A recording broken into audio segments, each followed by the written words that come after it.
Voir Nantes du lit de la Loire au rythme des coups de pagaie. C'est l'idée proposée par Tony et Ronan, kayakistes à Vertou.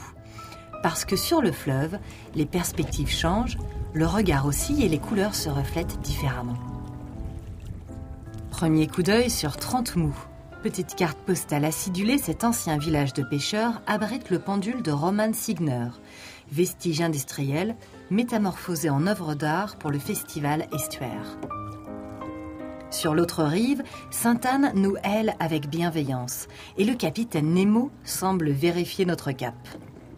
Là, on n'est pas pressé, il n'y a personne devant nous, personne derrière nous, on est tout tranquille. On progresse doucement au rythme du fleuve, du coup. Et le Maillet Brézé, l'escorteur là-bas, le gros bateau militaire, on y passe tout près. Je trouve que ce bâtiment prend toute sa proportion quand on est sur l'eau. Beaucoup plus sympa. De l'eau, tout semble exacerbé.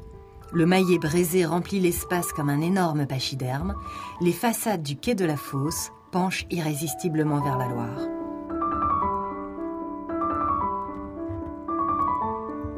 Un coup de pagaie et nous nous retrouvons 3 siècles plus tôt dans le Nantes du XVIIIe siècle. Les rues sentent la vanille, la muscade et le café. Nantes ignore alors la misère. La traite des Noirs permet à la ville de s'enrichir très très vite. Mais sous les cales, des milliers d'hommes et de femmes sont entassés. Nous sommes dans le mémorial de l'abolition de l'esclavage.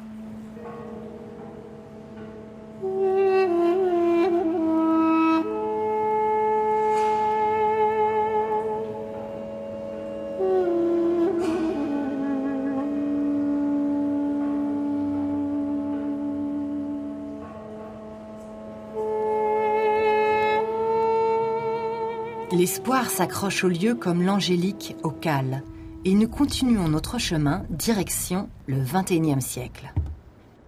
La petite cheminée là-bas, enfin une grande cheminée en briques, qui était dans anciennes usines aussi. Donc c'est un des vestiges. Alors, je trouve ça assez rigolo de la voir apparaître entre 2 bâtiments très contemporains. L'île de Nantes est aujourd'hui le terrain de jeu des créateurs et architectes de renom. Ici, le palais de justice, conçu par Jean Nouvel. Là, le carrousel des mondes marins de la compagnie La Machine. Ici, on a de l'espace, on respire.